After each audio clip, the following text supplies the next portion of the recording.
எனக்கு சஹருடைய உணவு இல்லாமல் நோன்பு பிடிக்கலும் தான். ஆனா ரசூலுல்லாஹுடைய வழிமுறை அவ்வாறு கிடையாது. நாம் சஹருடைய உணவை எடுத்து நாம் அன்றைய தினம் நோன்பாளியாக மாற வேண்டும். சஹருடைய உணவை எந்த நேரத்தில் எடுக்க வேண்டும் கனிமான்களே? 2 மணிக்கா, 3 மணி, 4 மணி, இரவு நேரம்? சஹருடைய நேர உணவை எந்த நேரத்தில் சாப்பிட வேண்டும்? சுப்ஹானல்லாஹ், சஹருடைய நேரத்தினுடைய ஆரம்பம் யதுகுலு வக்து ஸஹர் பில்ஸில்லை. இரவு 2ஆக பிரிச்சு 2வது பகுதியினுடைய ஆரம்பம் சஹருடைய நேரம். இரவு 12:30 மணிக்கு சாப்பிட்டாலும் சஹருடைய உணவாக தான் பார்க்கப்படும். 2 மணிக்கு சாப்பிட்டாலும் சஹருடைய உணவு தான். 3 மணிக்கு சாப்பிட்டாலும் சஹருடைய உணவு தான். ஆனால் ஸல்லல்லாஹு அலைஹி வஸல்லம் கூறினார்கள், சஹருடைய உணவை எந்த நேரத்தில் எடுத்தா சிறப்புண்டா, லா தஸாலு உம்மதி பிஹைரின், என்னுடைய உம்மத்து நலவுல இருக்கிறாங்க, ஹைர்ல இருக்கிறாங்க. சஹருடைய உணவை எந்த அளவுக்கு பிற்படுத்தணுமோ அந்த அளவுக்கு பிற்படுத்துகிறீங்க. 5:10க்கு வாங்கண்டா, 5 மணிக்கு கடைசி சஹருடைய உணவை நீங்க முடிச்சுக்கோங்க. கனிமார்களே, ரசூலுல்லாஹுடைய தெளிவான ஹதீஸ் இது. நாங்க 3 மணிக்கு சஹருடைய உணவை நாங்க சாப்பிட தேவையில்லை, நாங்க 4:30 மணிக்கு சாப்பிட தேவையில்லை. அனஸ் இப்னு மாலிக் ரலியல்லாஹு அன்ஹு சொல்றாங்க, ஸைத் இப்னு சாபித் ரலியல்லாஹு அவர்களும் ரசூலுல்லாஹி அவர்களும் சஹருடைய உணவை உட்கொண்டாங்க. உட்கொண்டதுக்கு பின்னால் ஸல்லல்லாஹு அலைஹி வஸல்லம் எழும்பி அப்படியே பள்ளிக்கு போனாங்க சுபஹுடைய தொழுகைக்கு. அனஸ் ரலியல்லாஹு அன்ஹு கேட்கப்பட்டுச்சு, ஸல்லல்லாஹு அலைஹி வஸல்லம் அவர்கள் சஹருடைய உணவு செஞ்சாங்க, ஃபஜ்ருடைய தொழுகைக்கு மஸ்ஜிதுக்கு போனாங்க, எவ்வளவு நேரம் இருந்துச்சு அந்த சந்தர்ப்பத்துல? நாங்க எங்கட காலம் மாதிரி கிளாக் இல்ல. அந்த சந்தர்ப்பத்துல சில கணிப்பீடுகளை சஹாபாக்கள் வைத்திருப்பார்கள். அந்த சந்தர்ப்பத்தில் கூறினார்கள், கம் கான பைன ஃபராகிஹிமா, ஸல்லல்லாஹு அலைஹி வஸல்லம் சஹர் செஞ்சுட்டு மஸ்ஜிதுக்கும் போறதுக்கும் இடையில 50 வசனங்கள் ஓதக்கூடிய அளவுக்கு பிரமாணம் இருந்தது.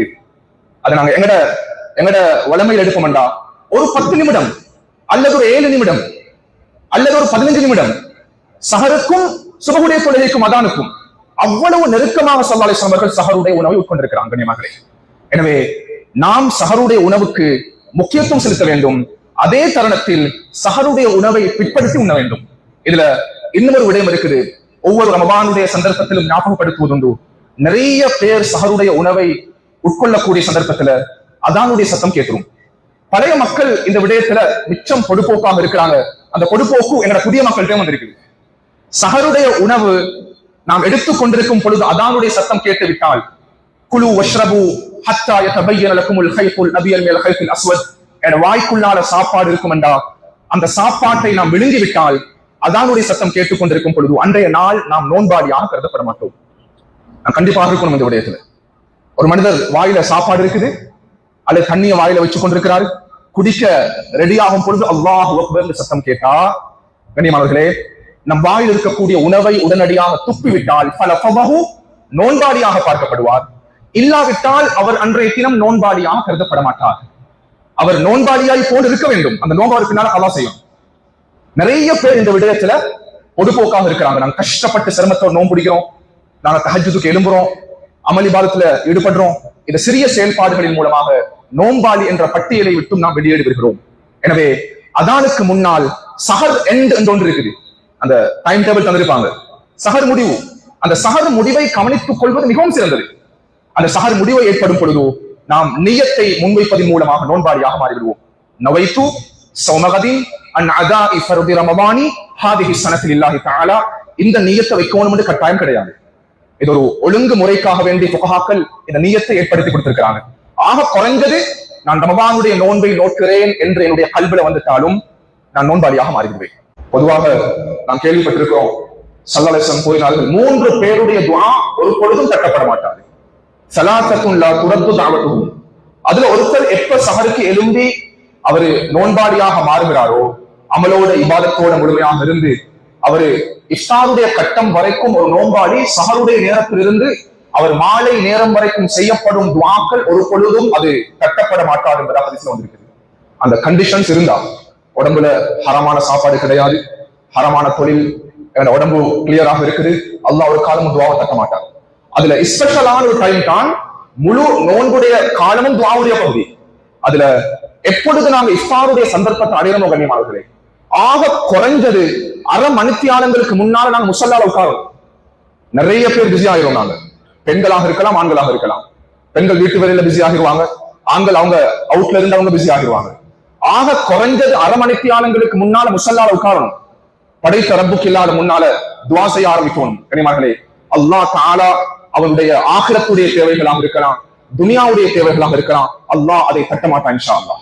கனிமார்களே, எனவே துஆவுல ஈடுபட்டு கொண்டிருக்கக்கூடிய சந்தர்ப்பத்துல சூரியன் மறைய ஆரம்பிக்கும், அதானுடைய சத்தம் ஆரம்பிக்கும். கனிமார்களே, நாங்க எங்களுடைய இஃப்தார் செய்யறதுக்குரிய அந்த சந்தர்ப்பத்தை நாங்க ஏற்படுத்திக் கொள்வோம். இதுல நிறைய ஒழுக்கங்களை நாங்க தவறு விடுகிறோம். இஃப்தாருடைய ஆரம்ப கட்டத்துல முன்னால எங்களுக்கு விதவிதமான சாப்பாடுகள் வைக்கப்பட்டிருக்கும். பொதுவாக எங்க சமூகத்துல சொல்ல தேவையில்லை, இன்னைக்கு இஃப்தார் சொன்னாலே நினைச்சு பார்க்க முடியாத சாப்பாடுகள் முன்னால வந்துடும். இஃப்தார் செய்யும் பொழுது சூரியன் மறைய ஆரம்பிச்சிருச்சு கனிமாவர்களே, அதானுடைய சத்தம் கேட்குது. முதலாவது ஒழுக்கம் ஸல்லல்லாஹு அலைஹி வஸல்லம் கற்றுத் தந்தாங்க, உடனடியாக உங்களுடைய இஃப்தாரை நீங்க செய்து விடுங்கள். இஃப்தார் அதான் கேட்கும் பொழுது போன் பேசிக் கொண்டிருக்கிறார், அதான் கேட்கும் பொழுது இஃப்தார் செய்யாம வேற விஷயத்துல பிஸியாக இருக்கிறாரு. கனிமாவர்களே, சஹரை பிற்படுத்துங்கள், இஃப்தாரை நீங்கள் துரிதப்படுத்துங்கள். லா தஸாலு உம்மத்தி பிகைரின் மா அஜ்ஜலுல் இஃப்தார், என்னுடைய உம்மத்து நலவுல இருப்பாங்க, இஃப்தாருடைய நேரத்தை அவர்கள் அவசரப்படுத்துவோம். அதான் சொன்ன அடுத்த கணம் நாங்க என்னோட வாயில உணவு இருக்கணும். கனிமாவர்களே, இஃப்தாருடைய மிகப்பெரும் ஒரு சுன்னா இது. முன்னால உணவு வைக்கப்பட்டிருக்கும், நாங்க எந்த உணவை கொண்டு இஃப்தார் செய்யறது? இப்ப ஷோர்டேஜ் இருக்குது, தண்ணி இருக்குது, ஈச்சப்பழம் இருக்குது, ஃப்ரூட்ஸ் இருக்குது. கண்ணியமானவர்களே, இஃப்தாரினுடைய ஆகப்பெரிய சுன்னா என்ன தெரியுமா? இது லேசான விடயம் கிடையாது. ஸல்லல்லாஹு அலைஹி வஸல்லம் முன்மாதிரி அதுல இருக்குது. முதலாவதாக உங்களுக்கு முன்னால வைக்கப்பட்டிருக்கக்கூடிய ஈச்சப்பழத்தை நீங்க கையில் எடுக்கணும்.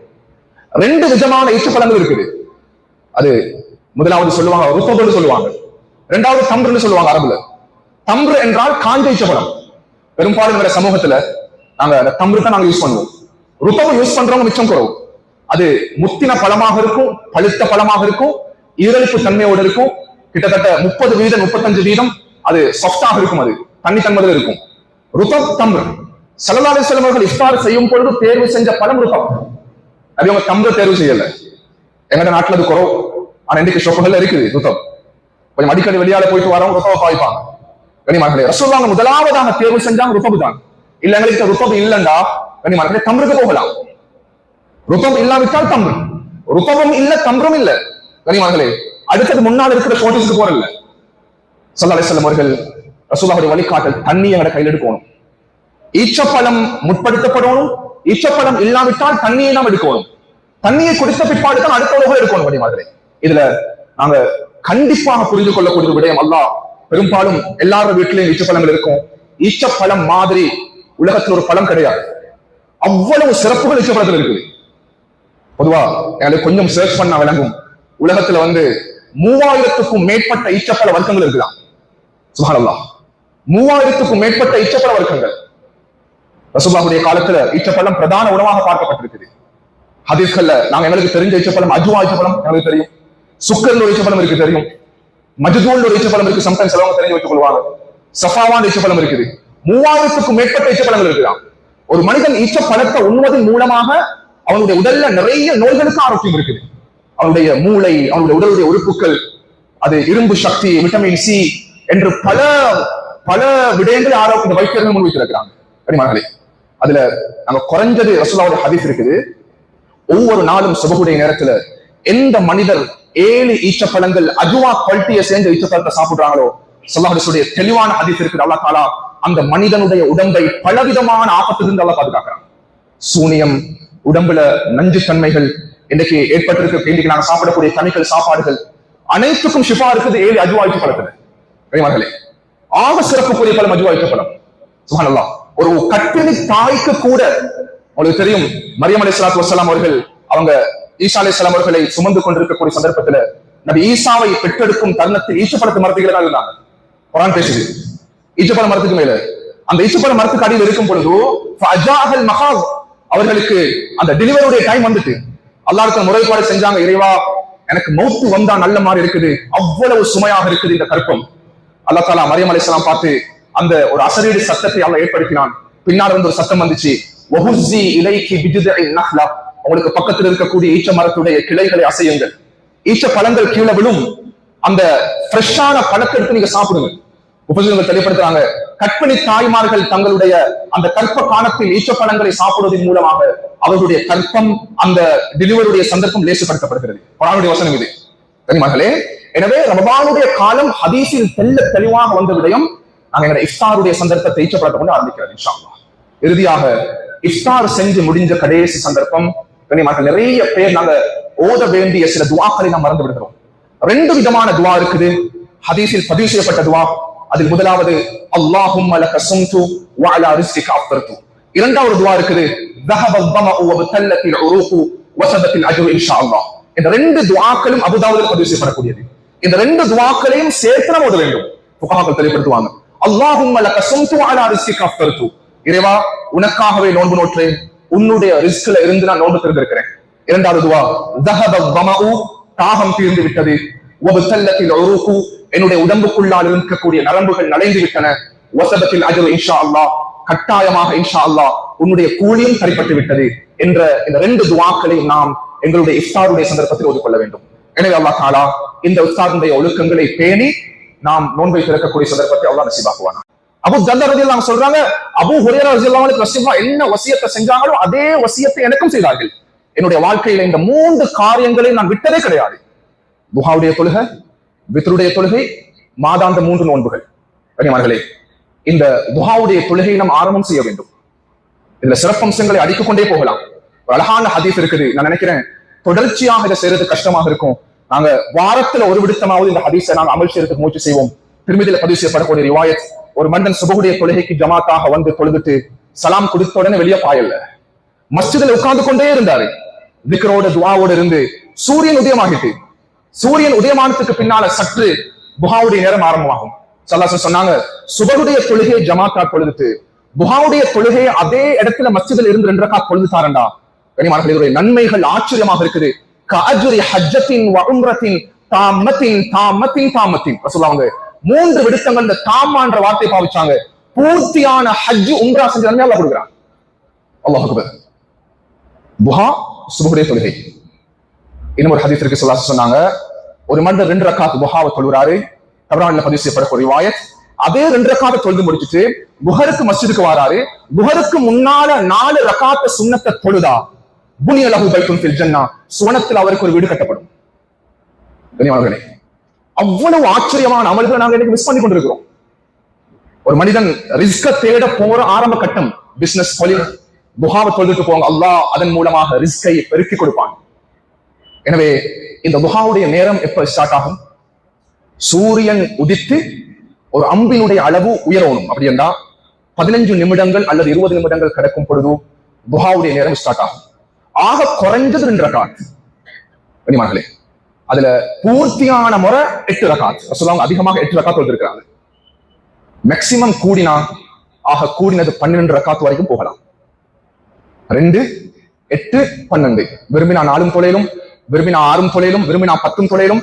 ஆனா நாங்க 10 ஆரம்பிக்கிறோம், இடையில விட்டோம்னா எந்த பிரயோஜனம் இல்லை. குறைஞ்சது 2 ரக்காத் ஒவ்வொரு நாளும் கண்டினியூஸா கொண்டு போவோம். கனிமானவர்களே, தொடர்ச்சியாக செய்யும் பொழுது இன்ஷா அல்லாஹ் இந்த அமலுடைய தாக்கம் பிரதிபலிப்பை எங்களுடைய வாழ்வில் இன்ஷா அல்லாஹ் கட்டாயம் அடைந்து கொள்வோம். எனவே அல்லாஹ் தஆலா இந்த அமலை தொடர்ச்சியாக இந்த ரமலானுடைய காலத்தில் செய்யக்கூடிய சந்தர்ப்பத்தை அல்லாஹ் நசீபாக்குவானாக. ஒரு மனிதன் சஹருடைய நேரத்துக்கு எழும்பி அவன் நியத்து வைத்து ஃபஜ்ருடைய அதான் கூறக்கூடிய சந்தர்ப்பத்தில் இஸ்லாம் தொழுகையை போன்று பல விடயங்கள் எங்களுக்கு ஹராமாக்கி இருக்குது. அவனுக்கு நினைச்ச சாப்பாடை சாப்பிடுறதுக்கு இயலாது, விருப்பமான ஒரு குடிப்பானம் இருக்குது குடிக்கிறதுக்கு இயலாது, அவருடைய மனைவி முன்னால் இருப்பா, மனைவியோட உறவாடுறதுக்கு இயலாது. மகளே, அவனுடைய நஃப்ஸ், அவனுடைய கல்பு விரும்பக்கூடிய விடயங்களை, உணர்வுகளை அந்த தருணத்துல நோன்பு கட்டுப்படுத்துது. தொழுகையாக இருந்தாலும் சரி, நோன்பாக இருந்தாலும் சரி. இது மகா பெரிய ஹிக்மத். எங்களோட அறியாமலே எங்களோட கல்வையும் எங்களோட நஃப்ஸையும் கட்டுப்படுத்துறதுக்கு உண்டான பயிற்சியை இஸ்லாம் வழங்கி கொண்டிருக்குது. ஹலாலாக இருந்த போதிலும் அந்த ஹலாலையே ஒரு மனிதன் நோன்புடைய காலத்துல கட்டுப்படுத்துறான்டா, ஹராமான விடயங்களை அவன் ஆட்டோமேட்டிக்கலா கட்டுப்படுத்திக் கொள்வான். இதுதான் நோன்புடைய ஆகப்பெரிய ஹிக்மத்தாக, விஸ்டமாக இஸ்லாம் முன்வைத்திருக்குது. கண்ணியமானவர்களே, இதை நாம் புரிந்து கொள்வேனே. ஆனால் நிறைய பேர் நோன்புடைய காலத்துல ஒரு கேள்வியாக முன்வைக்கக்கூடிய ஒரு பகுதி இருக்குது. நோன்புடைய காலம், நோன்பு பிடித்த நிலைமையில எங்களுக்கு வாசனை திரவியங்களை பாவிக்கிறதுக்கு ஏழுமா, அத்தர்களை பாவிக்கிறதுக்கு ஏழுமா, பெர்ஃபியூம்ஸ் இருக்குது, பாடி ஸ்ப்ரேஸ் இருக்குது, நிறைய வாசமூட்டக்கூடிய விடயங்கள் இருக்குது. அவைகளை நாம் உடம்புக்கு எங்கட யூஸ் பண்ணினா நோம்பு முடியுமா? கண்ணியமானவர்களே, ஒரு அடிப்படையான விடயத்தை நாங்கள் பசுக்கு புரியும். உண்மையிலே நிச்சயமாக நோம்புக்கு எந்த விதமான பாதிப்பும் கிடையாது. அத்தனை பூசுறேன், என்னிடம் இருக்கக்கூடிய அந்த பெர்ஃபியூம்ஸை பாவிக்கிறேன், அந்த பெர்ஃபியூம்ஸ் குளோன் ஐட்டங்கள்ல ஆல்கஹால் இல்லாட்டி அது பாவிக்கிறதுக்கு அனுமதி இருக்குது. கண்ணியமானவர்களே, ஆனா இஸ்லாம் இதுல ஒரு ஆழமான விடயத்தை கட்டுப்படுத்தலாக முன்வைத்திருக்கிறது. ஒரு கொமனான ஒரு விடயம் இருக்கு நோம்புடைய காலத்தில் நாம் புரிந்து கொள்வோம். என்னண்டா ஒரு மனிதனுடைய உடம்புல 2 பகுதி இருக்குது. முதலாவது ஜவுஃப் என்று சொல்லப்படக்கூடிய அவனுடைய குடல், வயிறு, அவனுடைய அந்த உணவை சேமிக்கக்கூடிய இடம், இதுக்கு ஜவுஃப் என்று சொல்லுவாங்க அரபுல. இன்னொரு பகுதி இருக்கு திமாக், அவனுடைய மூளையுடைய பகுதி. இந்த 2 பகுதிக்குள்ளாலையும் கண்ணியமார்களே உடம்பினுடைய வெளி தோற்றத்தில் இருக்கக்கூடிய 5 துவாரங்கள் இருக்குது. அதுக்கு மன்ஃபஸ் மஃப்தூஹ் என்பதாக அழைக்கப்படும். மூக்கு, வாய், காது, முன் துவாரம், பின் துவாரம். கண்ணு என்பது துளை அல்ல. இவைகளுக்குள்ளால் ஏதாவது ஒன்று உடம்பினுடைய உட்பகுதிக்குள்ளால் சென்று விட்டால் அவனுடைய நோம்பு முடிச்சிடும். அது எதுவாக இருந்தாலும் சரி. சிறிய ஒரு கடுகு மணி வாய்க்குள்ளால சென்றாலும் மூக்குக்குள்ளால சென்றாலும் நோம்பு முடிச்சிடும். அது தெளிவான காமன் ரூல் நோன்புடைய காலத்துல. புகாக்கள் தெளிவுபடுத்துறாங்க, நீங்க புரியணும். நோன்புடைய காலத்துல ஒரு மனிதர் அவரு வாசன திரவியங்களை பூசுறதுனால நோன்பு முடிக்காது. இது அந்த நோம்பினுடைய அந்த ரூலுக்கு உட்பட்டதாக இல்லை. எதுவும் எங்க உடம்புக்குள்ள போக போறது இல்லை. வெறுமனே வாசம் மாத்திரம் தான், அந்த ஸ்மெல் மாத்திரம் தான் நாங்க நுகர போறோம். இதனால நோம்புக்கு எந்த விதமான பாதிப்பும் ஏற்படுத்தாது என்று கூறிய போதிலும் ஒரு ஆழமான ஒரு விடயத்தை புகாக்கள் தெளிவுபடுத்துறாங்க. என்றாலும் கூட நோன்புடைய காலங்கள்ல நீங்க வாசனை திரவியங்களை பூசுறதுக்கு தானே அது எங்களுடைய நஃப்சு விரும்பக்கூடிய ஒன்று, எங்களோட கல்வி விரும்பக்கூடிய ஒன்று. நோம்புடைய காலம் எங்களோட நஃப்சு எதை விரும்புதோ, எங்களோட உள்ளம் எதை ஆசை வைக்கிறதோ அவைகளை தடுத்து தன்னை கண்ட்ரோல் பண்ணக்கூடியதுதான் நோம்புடைய காலம்.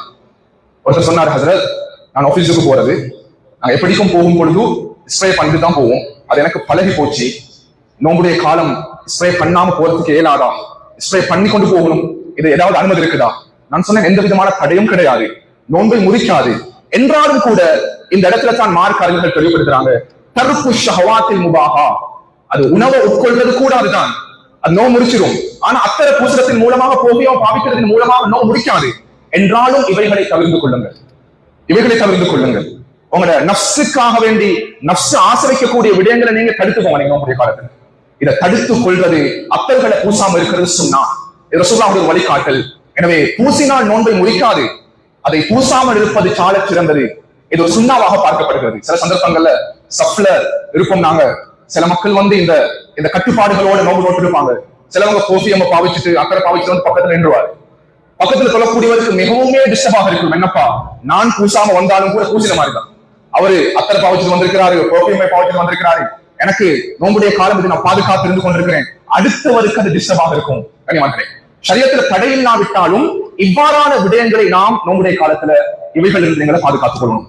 நோன்பு என்றது வெறுமனே நாங்க லேசாக அடைந்து கொள்ளக்கூடிய அமல் நன்மைகள் அல்ல. கண்ணியமார்களே, எங்களை கஷ்டப்படுத்தி ஷரியத்துடைய வழிகாட்டல்களை முழுமையாக பின்பற்றுவதன் மூலமாகத்தான் நோன்புடைய முழுமையான சவாபுகள் எங்களை கிடைத்துக் கொள்ளலாம். எனவே அல்லாஹ் தஆலா இந்த விடயத்தை அமல் செய்யக்கூடிய சந்தர்ப்பத்தை நம் அனைவர்களுக்கும் கபூல் செய்வார். ரமதானுடைய காலத்துல ஒரு நோன்பாடி கடைபிடிக்கக்கூடிய ஆகப்பெரிய தர்மம் ஜூதன தெரியுமா? சுப்ஹானல்லாஹ், இன்னும் ஒரு நோன்பாளிய நோன்பு திறக்க வைக்கிறது. சுப்ஹானல்லாஹ், இது ஆகப்பெரிய சிறப்புக்குரிய அமல். ஒரு நோன்பாளி ரமதானுடைய காலத்துல கடைபிடிக்க வேண்டிய அமல். கனிமார்களே, அவரு என்னுடைய பக்கத்து வீட்டுல இருக்கக்கூடிய ஒருத்தராக இருக்கிறோம், என்னுடைய நண்பன நோன்பாளியாக இருக்கிறாரு, அவருடைய வீட்டுல நோம்புக்குரிய இஃப்தாருக்குரிய எந்த அரேஞ்ச்மெண்ட்டும் இல்ல எனக்கு தெரியும், ஆனா நான் கேவா பண்றேன் இல்ல. ஸல்லல்லாஹு சொன்னாங்க, எந்த மனிதன் ரமதானுடைய காலத்துல இன்னும் ஒரு நோன்பாடி நோம்பு திறக்க வைக்கிறானோ, கனிமார்களே, மன் ஃபத்தர ஸாயிமன், நான் நோம்பு பிடிச்சு நான் இஃப்தார் செஞ்சேன், அமலோட இபாதத்தோடு இருந்த எனக்கு நன்மை கிடைக்கும் அல்ஹம்துலில்லாஹ். ஆனா இந்த ஹதீஸை பாருங்க, திருமிதில் பதிவு செய்யப்படக்கூடிய ரிவாயத், எனக்கு 2 விதமான நோன்பாடிகளுடைய நன்மைகளை அறிந்து கொள்ளலாம். நானும் நோன்பு பிடிச்சிருக்கிறேன், நிச்சயமாக இன்ஷா அல்லாஹ் எனக்கும் அல்லாஹ் நோன்பாடியுடைய பட்டியல் என்ற பேர் எழுத போறான். இன்னும் ஒரு நோன்பாடிக்கு போய் நான் இஃப்தாருக்குரிய ஏற்பாடு செஞ்சு கொடுத்தா ஸல்லல்லாஹு சொன்னாங்க, கான லஹு அஜ்ரு, அவருக்கு எந்த அளவுக்கு கூலி என்றா, அவர் அமலோட இபாதத்தோட பகல் முழுக்க இருந்திருப்பாரு, என்னை விட கூடுதலாக அமல் செஞ்சிருப்பாரு. அவருக்கு இஃப்தாருக்குரிய ஏற்பாடு செஞ்சு கொடுத்துட்டேன். அவர் எந்த நன்மைகளை பெற்றுக் கொள்கிறாரோ அதே நன்மையை நோன்பை திறக்கிறதுக்கு ஏற்பாடு செஞ்சு கொடுத்த அந்த நோன்பாடிக்கு அல்லாஹ் கொடுப்பான். 2 நோன்புடைய நன்மைகள் கிடைக்குது. கனிமார்களே, நான் நோன்பு பிடிச்சிருக்கிறேன், அந்த நோன்புடைய நன்மை எனக்கு கிடைக்குது. அடுத்தவருக்கு நோன்பு திறக்க வச்சிருக்கிறேன், அந்த நோன்பாடியுடைய நோன்புடைய நன்மை எனக்கு கிடைக்குது. நிறைய பேருக்கு ஒரு சந்தேகம் வரும், அப்படியேண்டா அவருடைய நன்மைகளில் ஏதாவது குறைபாடு ஏற்படுமா? ஸல்லல்லாஹு அலைஹி வஸல்லம் அவர்கள் இதையும் தெளிவாக கூறினாங்க, கைர் அன்னஹு லா யன்குசு மின ஸாயிமி ஷைஆ, அந்த நோன்பாடியுடைய நன்மைகளில் எந்த விதமான குறைபாடும் ஏற்படாது, அவருக்கு கொடுக்கப்படக்கூடிய அதே கூலி இந்த நோன்பாடிக்கும் கொடுக்கப்படும். கனிமார்களே, உண்மையிலேயே இன்றைக்கு நிறைய எங்களுடைய சமூகத்துல இன்றைக்கு பார்க்கலும், எப்படி இஃப்தார் செய்யறது அவங்களுக்கு தெரியும். பேருடைய இஃப்தார் 300 பேருடைய இஃப்தார், அதுல எப்படியும் 50, 60, 70 பேருடைய இஃப்தார் குப்பையில தான் விட்டுறாங்க. இது நிறைய சமூகத்தில் நடக்குது. இன்னைக்கு ஒரு ட்ரெண்ட் மாதிரி அது இஃப்தார் செய்யறது கண்ணியமானவர்களே. இஃப்தார நாங்க நினைச்சு கொண்டிருக்கிறோம். பிஸ்மில்லாஹிர் ரஹ்மானிர் ரஹீம். கண்ணியத்துக்குரிய கனவான்களே, சகோதரர்களே, ஒரு மனிதன் ஒரு வணக்கத்தில் அல்லது தன்னுடைய இபாதத்தில் ஈடுபடக்கூடிய தருணத்தில் எந்த வணக்கமாக இருக்கலாம், இபாதத்துகளாக இருக்கலாம், அது தொடர்பான இல்ம் இல்லாமல், அது தொடர்பான அறிவு இல்லாமல் அந்த வணக்கத்தில் நாம் ஈடுபடக்கூடாது. அது தொழுகையாக இருக்கலாம், நோன்பாக இருக்கலாம், ஜகாத்தாக இருக்கலாம், ஹஜ்ஜுடைய இபாதத்தாக இருக்கலாம். ஸல்லல்லாஹு அலைஹி வஸல்லம் அவர்கள் கூறுவார்கள், ஸல்லு கமா ரஅய்துமூனி உஸல்லி. நான் எவ்வாறு தொழுகிறேனோ அதே போல் நீங்கள் தொழுங்கள் என்பதாக ஸல்லல்லாஹு கூறுவார்கள். நம்மில் அதிகமானவருடைய தொழுகையில் அது வயது முதிர்ந்தவர்களாக இருந்த போதிலும் தொழுகையில எத்தனையோ தவறுகள், பிழைகள் காணப்படுகிறது. கண்ணியமானவர்களே, இமாம் தொழுகையில ஈடுபட்டு கடைசி சலாம் கொடுக்கக்கூடிய தருணத்தில் இருக்கிறார். சில நபர்கள் பின்னால வாராங்க. இமாம் கடைசி ரக்காத்தில் அமர்ந்து கொண்டிருக்கிறார். அவங்க இமாம் சலாம் கொடுக்கிறதுக்கு கொஞ்சம் நேரம் இருக்கும் பொழுது இமாமோட சேராம, இமாமோடு சேர்ந்து அமராமல் தனியாக தக்பீர் கட்டி தொழுகிறார்கள். அவர்களுக்கு தெரியாது, நான் இமாமுடன் கடைசி இந்த தருணத்தில் அமர்ந்தாலும் கூட எனக்கு முழுமையான அத்தொழுகையினுடைய ஜமாத்தினுடைய கூலி கிடைக்கும். ஆரம்பத்தில் ஒருவர் தக்பீர் கட்டி கடைசி வரைக்கும் தொழுத ஒருவருடைய ஜமாத்தினுடைய கூலி கிடைக்காவிட்டாலும் ஃபதீலத்துல் ஜமாஅத், ஜமாத்துடைய கூலியை அவர் நிச்சயமாக அடைந்து கொள்வார். நம்மில் சிலர் இமாம் கடைசி ரக்காத்தில் இருக்கும் பொழுது அவர்கள் ஒரு பக்கமாக போய் தக்பீர் கட்டி அவர்கள் தன்னுடைய தொழுகை ஆரம்பம் செய்கிறார்கள். ஸல்லு கமா ரஅய்துமூனி உஸல்லி. நான் எவ்வாறு தொழுகிறேனோ அந்த முறையில் உங்களுடைய தொழுகையை நீங்கள் தொழுங்கள். கண்ணியமானவர்களே, அது நோன்பாக இருக்கலாம், ஜகாத்தாக இருக்கலாம், ஹஜ்ஜுடைய இபாதத்தாக இருக்கலாம். ஸல்லல்லாஹு அலைஹி வஸல்லம் கடைசி அந்த ஹஜ்ஜத்துல் வதாவின் பொழுது முழு சஹாபாக்களையும் பார்க்க கூறினார்கள், ஹுது அன்னி மனாசிக்கக்கும். சஹாபாக்களே, அடுத்த வருடம் நான் உங்களோடு இருப்போனே தெரியாது, என்னுடைய ஹஜ்ஜுடைய இபாதத்தை நீங்கள் எவ்வாறு பார்க்கிறீர்களோ அதே போல் ஹஜ் செய்து கொள்ளுங்கள். ஸல்லல்லாஹு அலைஹி வஸல்லம் அவர்கள் மார்க்கத்தினுடைய அறிவை சஹாபாக்களுக்கு கற்றுக் கொடுத்தார்கள். கண்ணியமானவர்களே, நாம் ரமதானுடைய நோன்பை நோக்கிக் கொண்டிருக்கிறோம். ஸல்லல்லாஹு அலைஹி வஸல்லம் ஹதீஸ் இருக்குது, எத்தனையோ பேர் கஷ்டத்தோட சிரமத்தோட நோன்பு பிடிக்கிறாங்க. ஆனா லைஸ லஹு மின் சியாமின் இல்லா தமா, வெறுமனே தாகமும் பசியையும் தவிர அவர்களுக்கு ஒன்றும் கிடைக்க போறது கிடையாது. காரணம், அவர்களுக்கு நோன்பினுடைய முறைகள் தெரியாது. நோன்புடைய காலத்தில் எவ்வாறு நடந்து கொள்ள வேண்டும் என்ற ஒழுக்க முறைகள் தெரியாது. கண்ணியமானவர்களே, 3 விடயங்கள் இருக்குது இந்த காலப்பகுதியில. அதிகமானவர்கள் கேட்ட ஒரு விடயம், இந்த 3 விடயங்களை நான் பகிர்ந்து கொள்கிறேன். நோன்போடு தொடர்பான விடயங்கள். ஒரு மனிதர் நோன்பு நோற்றவராக இருக்கிறாரு. அல்லாஹ் சில மனிதர்களுக்கு உடம்புல ஆரோக்கியத்தை கொடுப்பான், அல்லாஹ் ஆரோக்கியம் இல்லாமல் நோயாளிகளாக மாற்றுவான். அதுல ஒன்று தான், ஒருத்தர் வீஸ் நோயால நோன்புடைய காலங்கள்ல பாதிக்கப்பட்டிருக்கிறாரு. அவர் அந்த வீசிங் நோயால் இருக்கும் பொழுது அவர் நோன்புடைய பகல் பொழுதும் இன்ஹேலர் கருவியை அவர் பயன்படுத்தணும். நோன்பு முறிக்குமா? இரண்டாவது, ஒருவர் நோன்புடைய பகல் பொழுது உடம்புல அவர் ஆரோக்கியம் இல்லாம போய் டாக்டர் கூறிட்டாரு பிளட் செக்அப் பண்ணணும், அல்லது இன்னும் ஒரு மனிதருக்கு பிளட் டொனேட் பண்ண வேண்டிய தேவை ஏற்படுகிறது. நோன்பு முறிக்குமா? நோன்புடைய காலத்தில் அதிகமானவங்கள்ட்ட ஒரு பழக்கம் இருக்குது, நோன்புக்கு முன்னால உள்ள பழக்கங்கள் தான் அது. சில சந்தர்ப்பங்கள்ல ஏதாவது ஒரு பொருளை எடுத்து காதை குறைய ஆரம்பித்து விடுவார்கள். அது கொட்டன் பட்டாக இருக்கலாம், கையில் இருக்கக்கூடிய அந்த திறப்பாக இருக்கலாம், அவைகளை நுழைத்து குடைந்து கொண்டிருப்பார்கள். நோன்பை முறிக்குமா? கண்ணியமானவர்களே, முதல் பகுதி, ஒரு மனிதர் ரமதானுடைய பகல் பொழுது அவர் இன்ஹேலர் கருவியை யூஸ் பண்ணினா நோன்பை முறிக்கும் என்ற விடயத்தில் அறிஞர்கள் அதை தெளிவுபடுத்துகிறார்கள். ஃபிக்ஹு ஸாயிமீன் என்ற கிரந்தத்துல அல்லமா ஃபஹத் ரஹ்மஹுல்லாஹ், மேலும் ஃபிக்ஹுல் இஸ்லாமி வ அதில்லத்துஹு என்ற கிரந்தத்துல அல்லமா வஹ்பத்து ஸுஹைலி ரஹ்மத்துல்லாஹ் தெளிவுபடுத்துறாங்க. ஒரு மனிதர் தன்னுடைய நோம்பின் பொழுது அந்த இன்ஹலர் என்ற கருவியை எடுத்து வாயில வைத்து அவர் அதை ஸ்ப்ரே பண்ணிட்டாருண்டா, பொதுவாக ஒரு காமன் ரூல் இருக்குது, நாங்க புரிஞ்சு கொள்ளணும். நோன்பை எவ்வாறான காரியங்கள் முறிக்கும்? உடம்புல அல்லாஹ் 2 விதமான இடங்களை வச்சிருக்கிறான். முதலாவது ஜவுஃப் என்று சொல்லப்படக்கூடிய உடம்பினுடைய வயிற்றினுடைய குடலுடைய பகுதி, இரண்டாவது மனிதனுடைய தலை அவனுடைய மூளையுடைய பகுதி. இந்த 2 பகுதிக்குள்ளாலும் உடம்பினுடைய வெளி துவாரங்கள் 5 துவாரங்கள் இருக்குது. அது மூக்கு, வாய், எங்களுடைய காது, முன் துவாரம், பின் துவாரம். இவைகளுக்குள்ளால் ஏதாவது ஒன்று இந்த ஜவுஃபை நோக்கி அல்லது திமாகை நோக்கி சென்று விட்டால் நோம்பை முறித்துவிடும். இந்த இன்ஹலர் என்ற கருவி 3 விதமான பதார்த்தங்கள் அதற்குள்ளால் வைக்கப்பட்டிருக்கிறதாம். முதலாவது நீர், இரண்டாவது ஆக்சிஜன், மூன்றாவது அல் முஸ்தஹ்தராத்து திப்பியா எனப்படக்கூடிய மெடிக்கல் லோஷன்ஸ். ஒரு மனிதர் தன்னுடைய வாயில வைத்து அதை ஸ்ப்ரே பண்ணக்கூடிய சந்தர்ப்பத்துல அவருடைய உடம்பினுடைய உட்பகுதிக்குள்ளால் முழுமையாக சென்று அது ஸ்ப்ரெடிங் ஆகுது. இது நோன்பை முறிக்கும். ஹஸரத் அப்படியேண்டா நாங்க இதை பாவிக்காம இயலாது, நோன்பு விடலுமா? நோன்பு விடுறதுக்கு ஷரியத் தாராளமாக அனுமதி கொடுத்திருக்குது.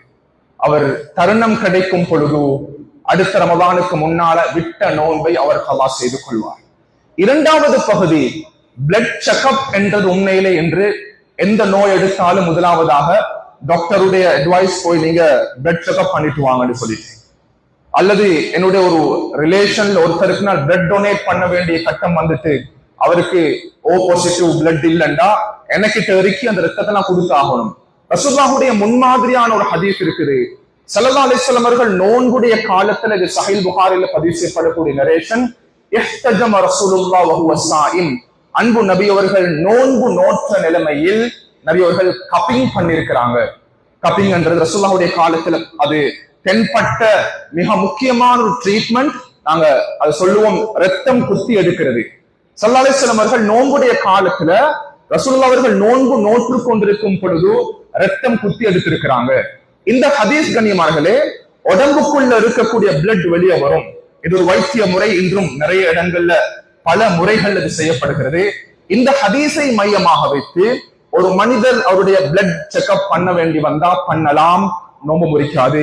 அதே தருணத்தில் பிளட் டொனேட் பண்ண வேண்டி வந்தா பிளட் டொனேட் பண்ணலாம், நோன்பு முறிக்காது. ஆனால் ஒரு குறிப்பிடத்தக்க விடயத்தை மார்க்க அறிஞர்கள் பதிவு செய்கிறார்கள். அந்த மனிதனுடைய உடம்பு அதன் மூலமாக பலகீனம் அடைந்து அவன் சோர்வடைந்து அவனுக்கு ஏதாவது உடல் ரீதியான ஆபத்து வருமா என்ற விடயத்தை அவன் அவதானித்துக் கொள்ள வேண்டும். அவ்வாறு இருந்தால் அதனை தவிர்த்து கொள்வான்.